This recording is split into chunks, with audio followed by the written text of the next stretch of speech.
I'm chatting with Maria, who is a medical biller and coder. You have a wide background of a lot of different things. So do you want to talk a little bit about kind of your interest as it pertains to healthcare and plant medicines in the United States and the legalization process of them? Okay, so I know that when it comes to billing and accounts receivables, I have the 5 to 7 years in processing insurance and claims and denials for different payers, for Medicare, Medicaid, and then commercial and insurance. So I've been doing that for quite a bit of time and fighting with the insurance companies and trying to get claims resubmitted for payment for the providers. And then as far as prescriptions, I'm aware of what prescriptions we bill for and how medicine cross-references some of the ingredients that we use as far as plant-based is still being used in pharmacies for medication to help us. I have more knowledge in herbal medication than I do in pharmaceuticals, but I know how they intertwine with one another. Where does your background in herbal medicine come from? It's been with me since I was a kid.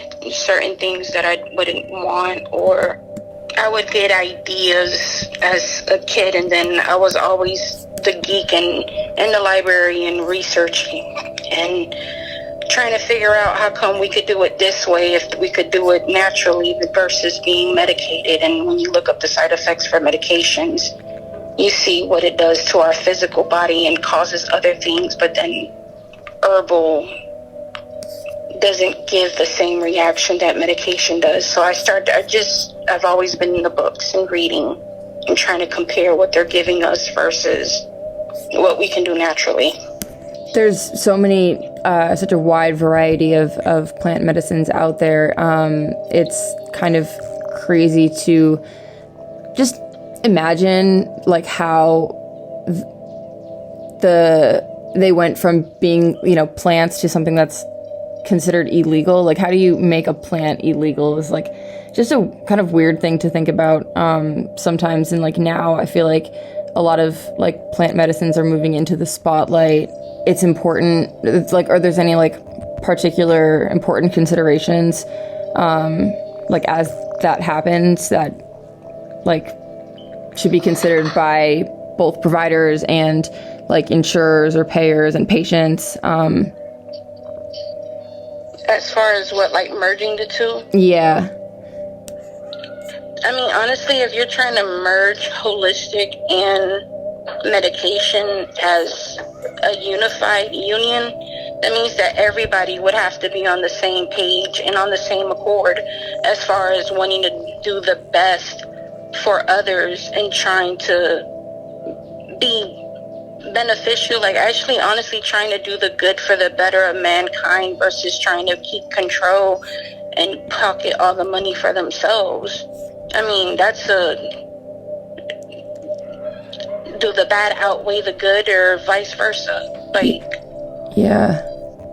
It's unfortunately the system that we're in is so corrupted that even everyone will have to come to the same conscious and awareness in order to bring the universe or what we call life back into balance. Everyone would have to want to be on the same page to see something where herbal can actually be herbal again like it used to be way back when, versus control where everyone wants to keep money for themselves. Just kill everybody else as long as they get to make a profit. I think with the development of, plant, development is a weird word, but I think it's important to not medicalize medicines, as we do regular pharmaceuticals. They should be more baked into community health and the idea that you get your health from, community and from connection. And those are the feelings that I feel plant medicines, the positive changes that they can help you make also in your life, and the format of doing it in the same way that we do now, where you get your health from a hospital or from a doctor's office or from like an other, like you're saying, it seems like contradictory almost. And yeah, it's a weird system also when like capitalism just doesn't work with any kind of sustainable practice really, because it just kind of takes and uses up lots of resources. And that's the part that sucks, because they literally reveal to you, they're really giving you information that you could figure out for yourself, but they want to keep it for themselves. They know how to heal themselves, but then the lower minority doesn't. Yeah. So, like the patent on cannabis as like something that cures cancer, like. And see, spirituality, that's even its own conversation, and how all of that intertwines.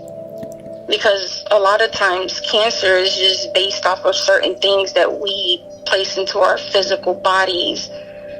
But energetically speaking, we're supposed to be connected to nature, no matter how crazy that may sound. But sometimes if you just go back to the source, which is nature, which is where we're all supposed to be derived from anyway, you can just heal yourself just by doing certain activities and meditations, which you can unlock.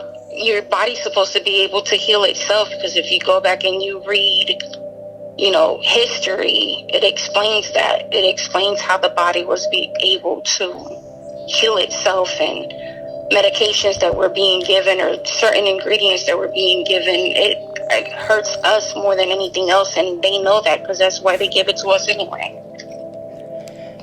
Yeah, what plant medicines do you think are particularly like of use in, I guess, fostering these feelings of, returning to nature or like interconnectedness with nature? I mean, you got ayahuasca. Ayahuasca is used by the Hawaiians. And that allows them to heal their bodies and to connect to their energetic, like what they have in their chakras, and it allows them to actually heal themselves, because they're able to figure out, being in a meditation state that comes from certain teas that we drink, that would be considered illegal here, but you can get it in other countries. That's capable of healing your body and assisting with traumas and anxieties. And if you would just make that tea, there's so many medications here with pharmaceuticals that you wouldn't even need to use, because you can do it just based off of just drinking that tea, because the tea will reveal it to you. I really like the analogy kind of for maybe those who have no idea like what an experience like that could be, of it kind of like pressing Control-Alt-Delete like on your system. Like you can just kind of like back up from all of your preferences or like see above that. How do you think, or how would you describe that to, I guess, somebody who would be afraid of an experience like that? Well, I mean, at the end of the day, that's the problem. It's fear. You rely on what everyone else that's tangible. You believe in that. You believe in what the physical person is trying to tell you. But if you're telling me that I can get a way out of what it is that I'm experiencing to go into a meditative state at that moment for one encounter, for me to find out for myself, I'm the fool. That would be me. You're willing to risk everything else that's tangible, materialistic, versus taking a moment to find the answer yourself. That goes back to the Matrix and the red and blue pill. Which pill do you choose? I want to figure out why the hell my life is hell. If you mean to tell me it takes a moment for me to figure that out, to take a tea to figure it all out, I'll take the tea all day.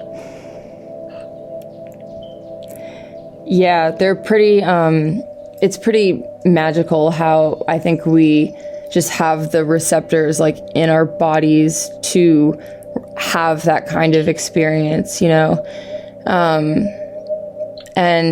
ayahuasca is a form of DMT, right? It's a DMT. It's an alkaloid. And so is that similar to... it's like psilocybin or like mushroom strains, like in the experience aspect of it? The synergistic type combination of like active alkaloids, and there's just like they're two different plants that give you a type of meditation state. I don't want to say high, because it's not necessarily a high. It's a connection to another realm that our body can't connect to on a day-to-day basis because of the clutter and the chaos that we got going on called life, that we disconnect. So the tea just allows you to be into a certain meditation state to where you can, I guess, heal yourself. So it's just a tea, like a marijuana tea. It's just a different type of herb, or herbs that create that type of psychotropic state of mind, I guess, or whichever word you would use for that. Yeah, it's amazing. This has been like a medicine that's been used for just generations. So like, are all people meant to have this kind of experience, or is it just like if you're called to it, or if you're all supposed to, but the ego doesn't allow us to? Because of fear?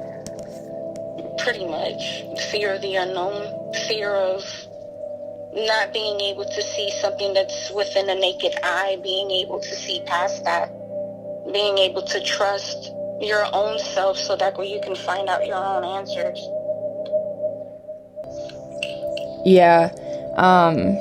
One time I was just suggesting to a friend that she take some of the mushrooms that I had brought up to her, and I was like, it, you know, could heal like so many like things inside you, or something like glamorous to that effect.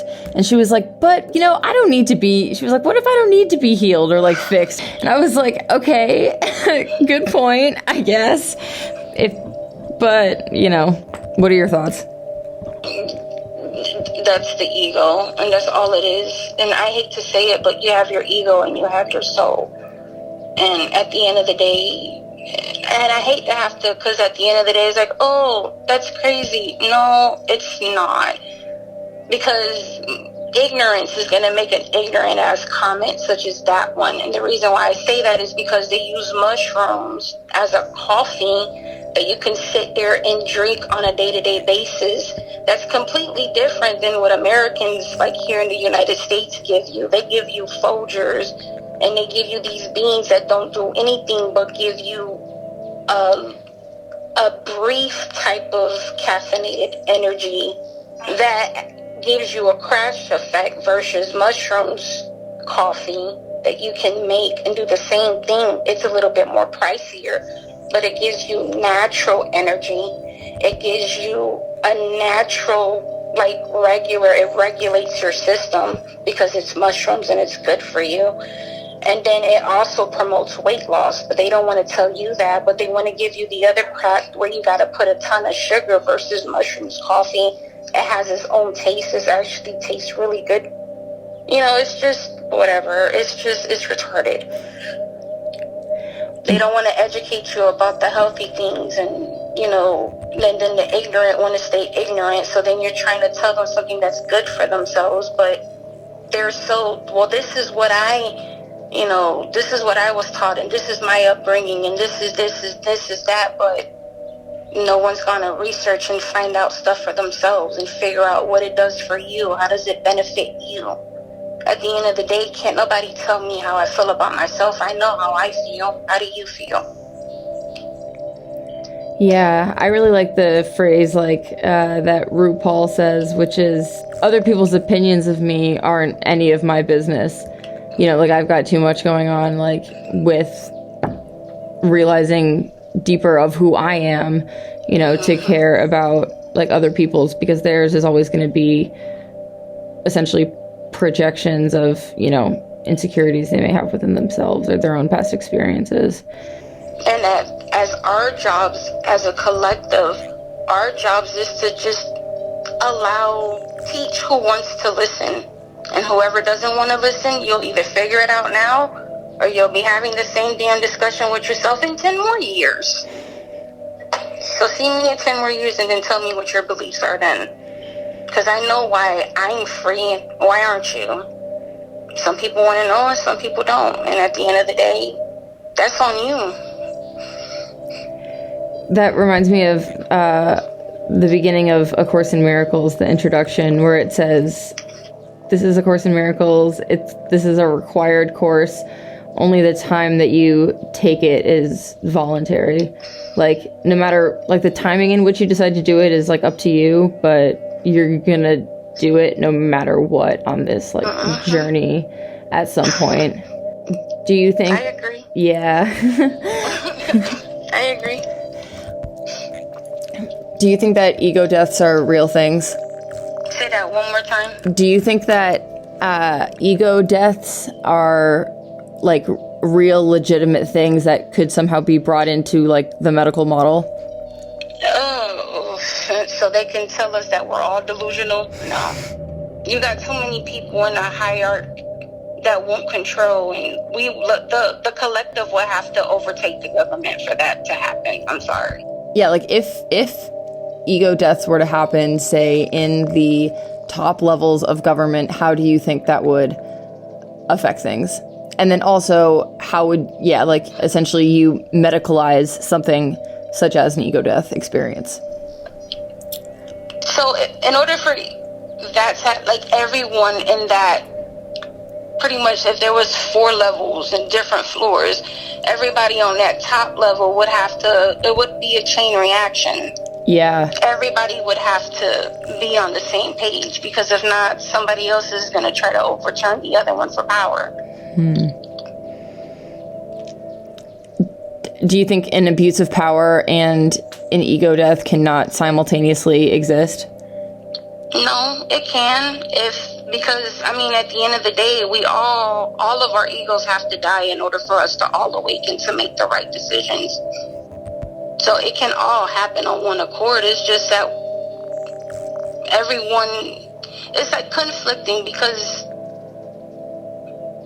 it would depend on the individual. Like, everyone awakens at their own time. So it's like, who's to say your journey doesn't align with my journey? We would all have to have the same journeys at the same time to make that type of chain reaction. Mm-hmm.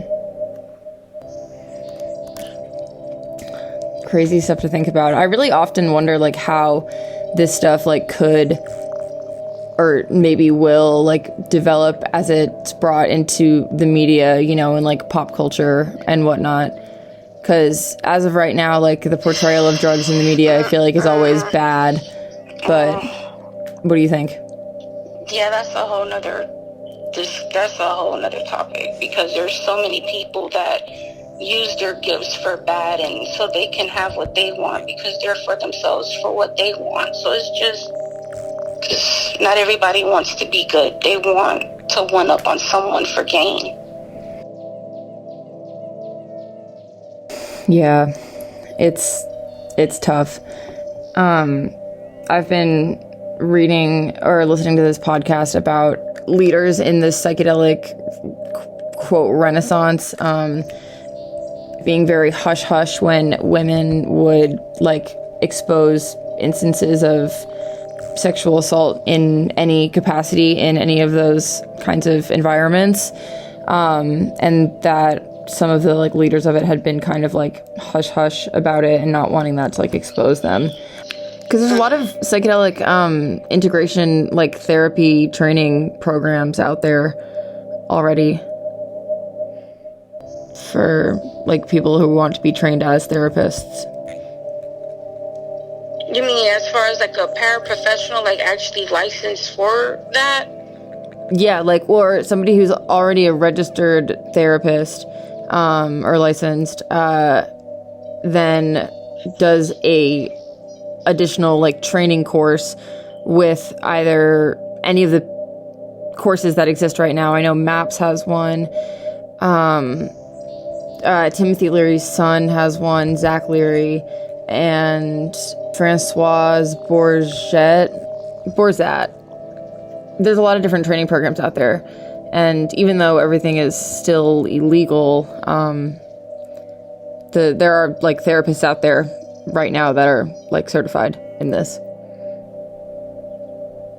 There's so many pharmaceuticals involved, and there's just certain things to say and certain things I don't even feel like I'm at the leisure to say, just because, everyone would have to wake up and become a collective in order to make certain comments. I feel like, but I'm open to it. Like, I want you to speak like uninhibitedly or like as comfortably, as you feel. It's just there's too much control when it comes to just medication in itself. As far as herbal, they would have to give everyone access to everything because it's supposed to be herbal. It was grown. Certain things were supposed to be for certain functions, and then they go back and then they tweak it, and then they do certain things when they, do whatever chemistry they do to create it to a pill in the first place. And I don't even know all those terms. I just know that when it comes to the herbs itself, if you would educate people on the usage, in general, then therapists could be therapists. You know what I mean? You have therapists that, oh no, therapy doesn't work for this individual, or we're doing everything that we can based on, what their training is for that field that they're going for, the companies that they represent, and who they work for.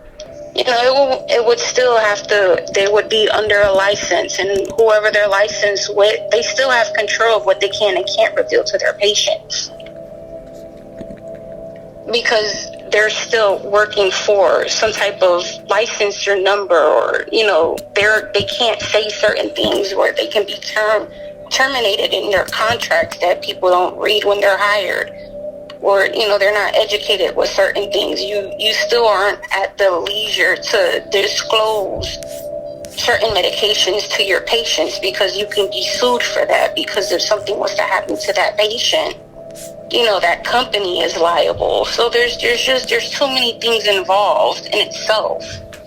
So yeah, a therapist can, have their license, but who are you going to work for? Are you going to work for your patients, or are you going to work for the person cutting you a check? They tell you that you can't say that to your patient, then what?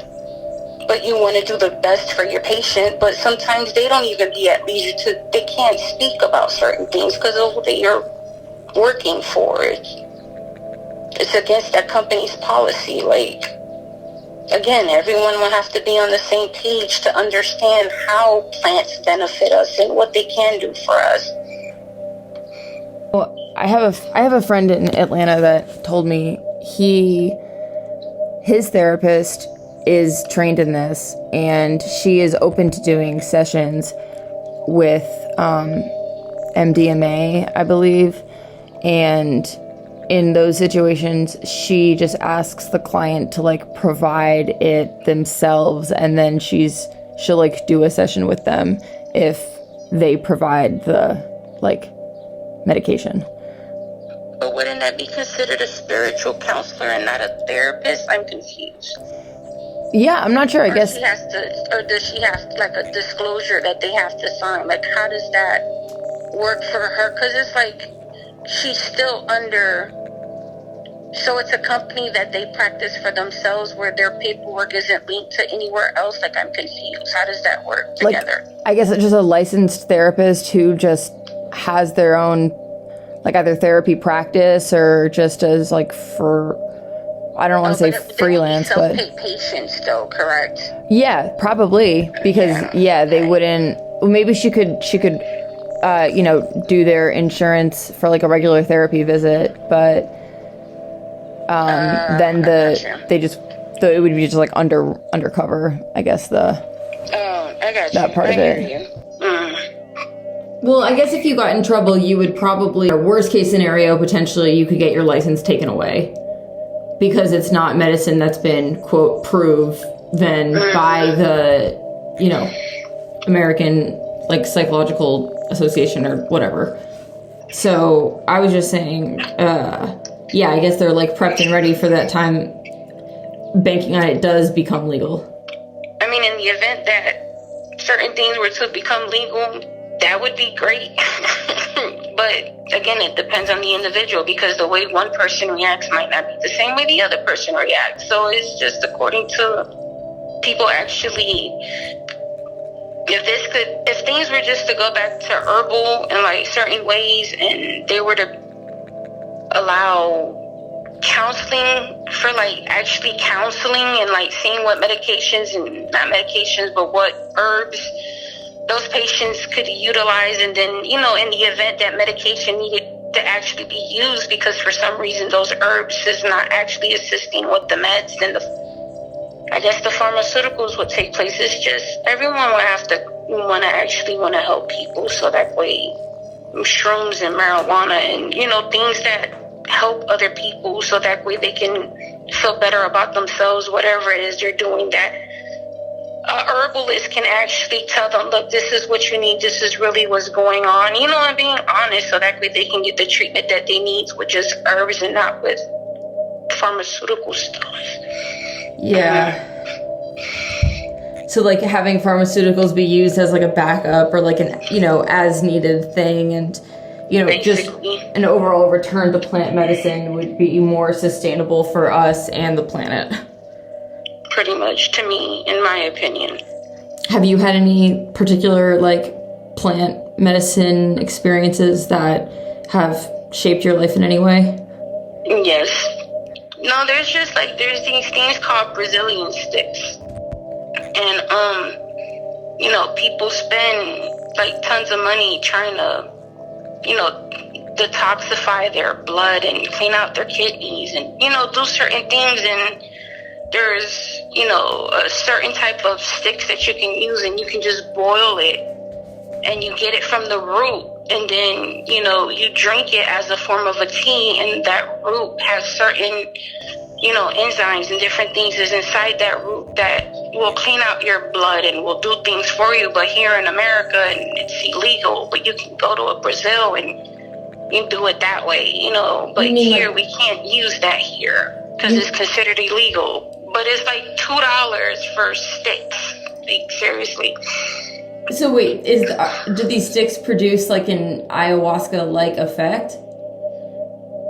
No, it's not as far as to create that type, but it's a cleanser. It cleans out your blood. Oh, but it doesn't have any psychoactive effect? Then why is it illegal? It's just, Then why is it illegal? Because it would wipe out certain medications off the shelf. They don't want that information here. It's for control. It wouldn't even, it would take out like for renal failure, like certain things like dialysis patients, like it could like, certain things the usage for things wouldn't even be necessary because we could stop it prior to that stage just by using certain roots or stems and, things from nature. They don't want everyone to have that information because then there wouldn't be a need for certain medications. What's it called? It's Brazilian. That would have to get they're Brazilian sticks, but there's another name for it, São Paulo, but I have to get the other part from my dad because my dad's the one that gets me the sticks. Oh, and is it a drink? It's a root. Oh, so you know how you have to get a tea bag and you boil the tea from leaves? Yeah.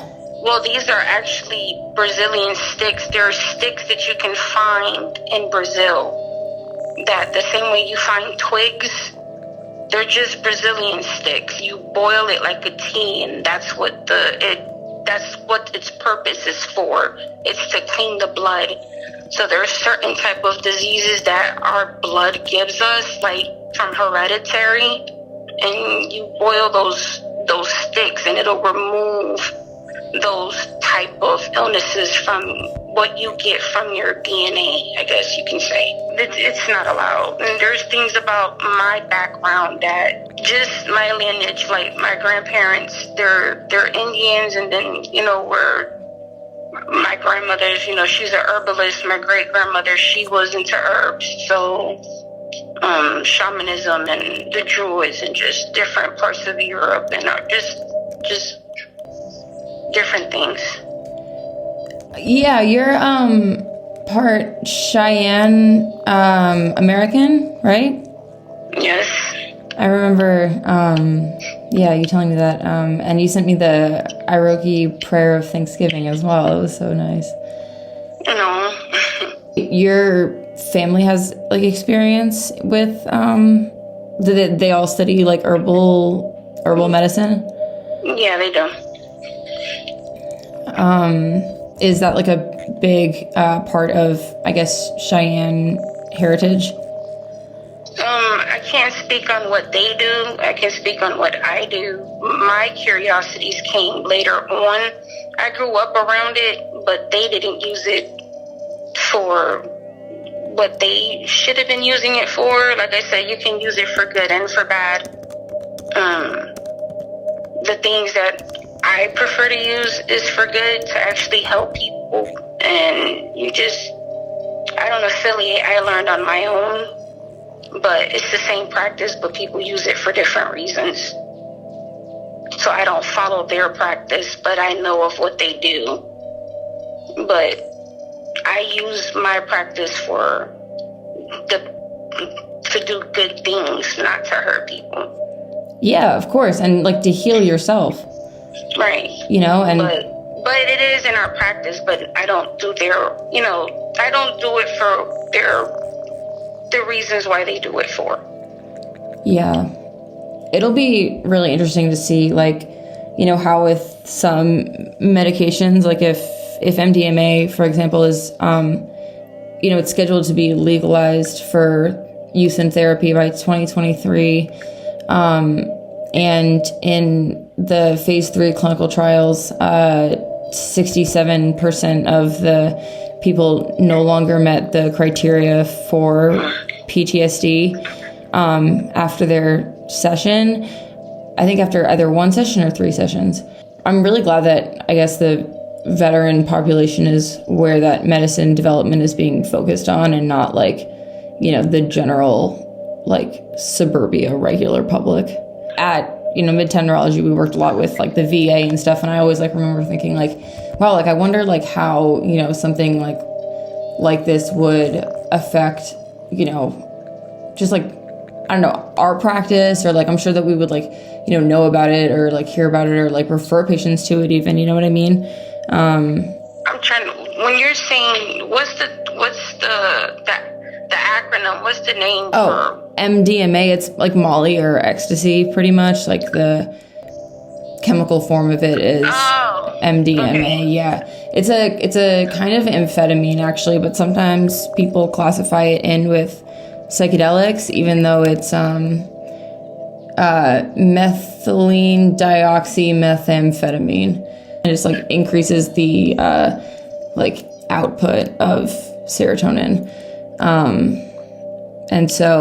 and it also decreases the fear response in the amygdala. So when people take it and then have like a therapy session, they're able to, like, I guess, process their trauma in like a different way because their body's more relaxed.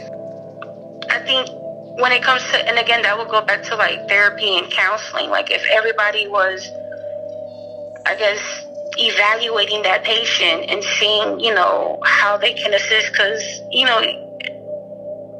I'm not aware of the medication or the reason why, or why you're able to get that type of, I guess, feeling from that medication, because the only one that or not medication, but that herb, because of the one that I utilize, or what I recommend to other people is normally like a essential oil or a different type of herb, depending on what they're utilizing it for. But as far as individuals like who use certain substances, whatever the therapist is, let's say it was to come to like where a therapist or a psychologist was giving that herb, if they were educated, they could pinpoint them which herb would be best for them, and instead of giving them a medication that gives them other side effects. like it would be ideal if we had like herbalist, like psychiatrists almost, you know what I mean? That could practice and treat patients, you know, but a psych wouldn't be a psych, because psych is supposed to be spirit. I don't think the term psychiatrist would need to exist. It would, I think the whole practice would have to change, I guess is what I'm trying to say. If the word psychiatrist didn't exist, but the definition of psychiatrist would be applicable to a different label? Psychiatrists, they're trying to see what's psychically wrong with you, but they're not educated to see what's wrong with you, because half the time they don't even know what's wrong with themselves.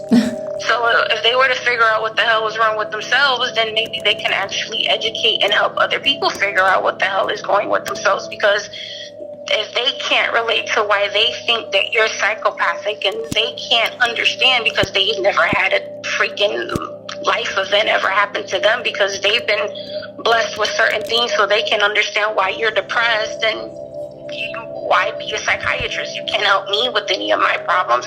How can you help me? Because you were educated on how to help somebody who's going through certain events, but you yourself haven't gone through anything. So how can you tell me about me? I need to help myself. Do you think, going off of that, it's important for therapists, quote, or like, I guess these, you know, plant medicine, herbal healers, to have had certain experiences in order to be able to guide those experiences? Not necessarily, because you have people that are born awake and that are just more empathetic to other people. It just depends on who's the one that's actually doing the practice. We're all spiritual beings living a temporary physical body. So what that means is that we're all spiritual beings, but not all spirits want to do good things. Not all people are good people. So, I mean, in the event that the therapist is a good person in providing care to that, you know, patient, and, you know, they're empathetic and their sole goal and sole intention is to do what's best for that patient, not what's best for themselves, then I believe that the care that they'll be providing the patient is of good intention, and that they're going to be doing everything that they can to help that person herbally. And then in the event that herbal doesn't, you know, assist that person any longer because, you know, they're not aware of certain things, either let that person get a second opinion by another herbalist, and then in the event that that doesn't occur, then the pharmaceuticals for something that might be needed that's more powerful than what a herb. I'm not saying that's the event, that's if, you know, that herbalist is knowledgeable on all grounds, you know, then resort to pharmaceuticals in the event that there might be a medication that can better assist that patient in the event that it comes to that point. Whatever type of state of mind they're trying to be in is because of healing that they still need to previously work on. And whatever medication that they're trying to, you know, utilize, it would be according to that individual person. For me to tell them, okay, well, you should use marijuana because you need to, you know, to me, it's spiritually connected. Yeah. For me to tell you which plant-based or what type of high you should get, like, it just depends on the person. Definitely. And if somebody wanted to get, like, involved in experiencing something like that, do you think a lot of people, well, it's like, say, you know, somebody was interested in it, but they've never talked to anybody about it before, and they're, like, you know, kind of nervous maybe to be out of the closet about it, like, where would you recommend they go to, or like, who would you recommend they talk to? Themselves. Just like go inward? Pretty much, because why do I have to go? And again, we're all spiritual beings living a physical experience. So if we're all spiritual beings, and in the Bible, Jesus is a spirit and he has all the answers, then why don't we? It's inward. Like, in one of my interviews, so the person expressed interest in, you know, trying psilocybin and like wanting to experience that, but genuinely was like, but I don't know where to go. And then they were suggesting that they would try being involved in a clinical trial where, you know, there's studies being done. And then I was like, yeah, but with that, you know, you have to be in a room with fluorescent lighting, and like they make you wear an eye mask, and there's 2 therapists that you haven't met, you know, or like, do you just find your own stash somehow and like go to the, you know, beach or the park with your friends and, you know, then have a time? Like, I would say no to the second one, and I would probably say no to the clinical trials too. And in the times that we're at this moment, I would say go see like a spiritual advisor or an herbalist or someone that, I mean, clinical trials, it's a clinical trial, but who's the one that is, you know, performing the clinical trials, and who do they represent, and what are they trying to figure out? Like, what are you so I would say go to a spiritual advisor in these times, or go to a herbalist or something like that, or, you know, that person get licensed in just that. But I don't know, it's just, it's hard. There's so many things now, and there's so many things that it could become, and I wouldn't do a clinical trial though, not at these times. I wouldn't trust that. It's interesting. Like, I guess you could maybe consider, if you wanted to try like ayahuasca, you could just leave the United States and like there's I've heard of like 1 or 2 retreats for like certain things, and I know what I'm trying. I know what I'm capable of doing, but I also know that a lot of things come with the foods you eat, and, you know, being a certain, that they teach you so much in those retreats. It's crazy. Is there anything in particular you're like looking for in a retreat?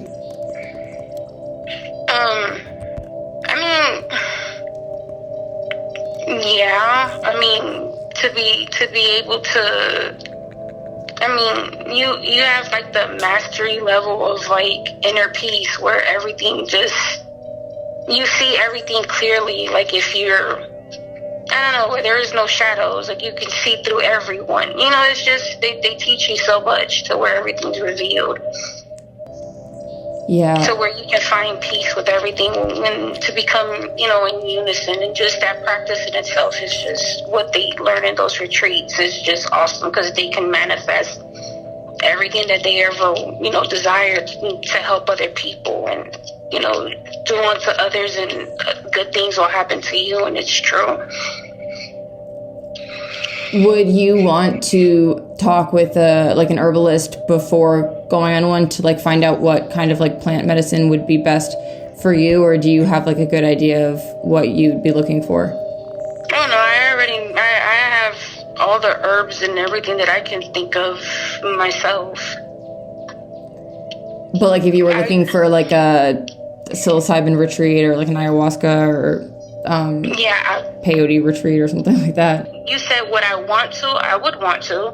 I know of like other plants, but those are in my books highlighted, like in the plant book that I own, with like all the different types of plants and what they're for, and if you combine them, you know, the reactions and the healing factors and stuff like that. That's in a book that I have. I don't know the names off the top of my head. If you were to, say, find like a variety of different kinds of retreats, you know, with different kinds of like entheogen medicines, like do you know which kind you would want to like go on, or would you want to like speak with the herbalist in order to choose? I would have to speak to someone who can guide me on that. I wouldn't even know how to access that information. Like, I know like YouTube, where they have like retreats, and you can, you know, find people on YouTube that offer those retreats, but then you have to research for those retreats. I would want to go on a shamanist retreat or stuff like that. Would you want it to be like led by anybody in particular? Oh, I get it. I would want it to be by a group that I'm familiar with, that has the same, I guess, walk that I have, so that way I would feel comfortable with the information that I was, being given. Because, yeah, you can research it yourself, but what groups are you with? I don't want you to kill me and sacrifice me when my ass is in another country. Like, I'm good. Yeah. I don't know your walk. I don't need you to offer me to any entity or entity. I'm all right. Yeah. I would research who I was going with and wanted to be someone that I trusted. Or yeah, I've heard of so many, and I haven't ever seriously considered doing one, because honestly I've never had a problem accessing those medicines. That's cool. But I've just, unfortunately, like, not a spring chicken. I feel like I've been like seasonally, I guess, journeying since I was 19, I think. And they've been like such a just profoundly like important part of my life. And that's part of the reason that I feel really motivated to do this, series and this podcast. But it's definitely a process of, quote, coming out of the closet about it. You know what I mean? But, I know that, I can't relate to any one individual's experience other than mine, but I know that just, like, mushrooms have played such a, like, profoundly important and, like, beautiful and, like, just deeply, like, special part in my life, and have really, like, shaped me. And if I were to, like, before I leave, my vocal abilities on this planet, I want to, like, I guess just improve access for people that it would also, like, benefit, if they wanted to do that, but do it in a way that, like, honors the history of it. Well, and I would encourage you to do that by all means necessary, but I would make sure, you know who your audience is, and,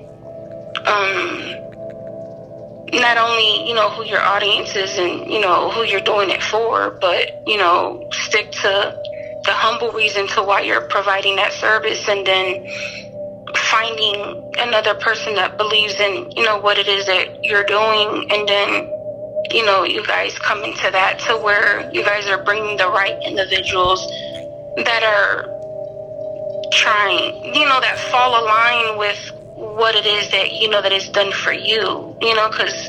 Like this conversation. Huh? Like this conversation.